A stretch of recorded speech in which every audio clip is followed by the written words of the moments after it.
B not afraid அப்படின்னு கொடுத்துருக்கு. பயப்படாதீங்க அப்படின்னு. 2 தீமோத்தேயு 1:7 தேவன் நமக்கு பயமுள்ள ஆவியை கொடாமல் பலமும் அன்பும் தெளிந்த புத்தியும் உள்ள ஆவியையே கொடுத்திருக்கிறார் அப்படின்னு போட்டிருக்கு. It is the holy spirit who enables us to serve God, and through him we can overcome fear and weakness. இறைவனை வழிபடுவதற்காக நம்மை பலப்படுத்துகிற அல்லது இறைவனை வழிபடுமாறு நம்மை செய்கிற ஒரு வரம் என்னன்னா பரிசுத்த ஆவியானவர் தான். பரிசுத்த ஆவியானவர் நம்மிடத்திலே இருந்து போய்விட்டால் நம்ம எந்த ஒழுக்கத்திலும் இருக்க மாட்டோம். இறைவனை தேடும் எண்ணமே நமக்கு வராது.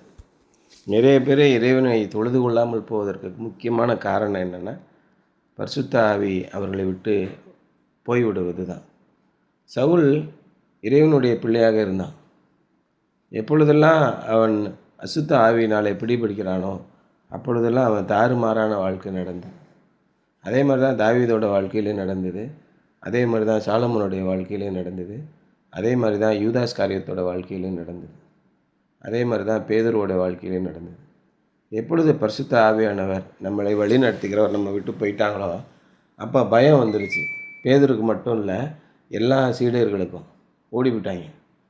மறுபடியும் பெந்தேகோஸ்தே தினத்தன்று எப்போ பரிசுத்த ஆவியானவர் அவர்கள் மேல் வந்து இறங்கினாரோ அப்போ என்ன ஆனாங்கன்னா பயந்து ரூமை பூட்டிக்கிட்டு கிடந்தவங்க இப்பொழுது என்ன பயங்கர தைரியத்தோட வீதிகளிலே இறங்கி இயேசு கிறிஸ்துவை பற்றி போதித்தார்கள். நாம் தேவனை வழிபட வேண்டும் என்றால், இறைவனை வழிபட வேண்டும் என்றால் அதற்கு ஒரு சக்தி வேணும். நீங்களாக வழிபட முடியாது.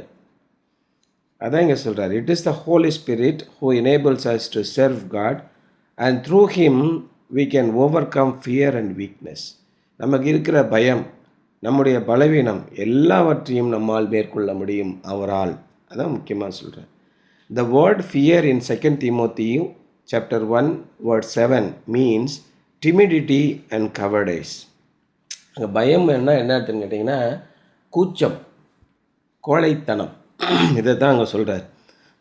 எதுக்கெடுத்தாலும் ஒன்று கேட்குறதுக்கு ரொம்ப கூச்சப்படுறது அல்லது பயந்து நடுங்கிக்கிட்டு இருக்கிறது, கோழையாக வேணாங்க நான் போகல நீங்கள் யாராவது போங்க அப்படின்னு கேட்டுக்கிட்டு இருக்கிறது.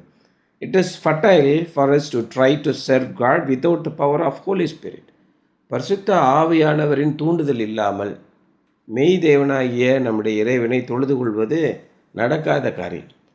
நாம் இறைவனை தொழுது கொள்கிறோம் என்றால் முன்பு அவர் நம்மை தேர்ந்தெடுத்திருக்கிறார்.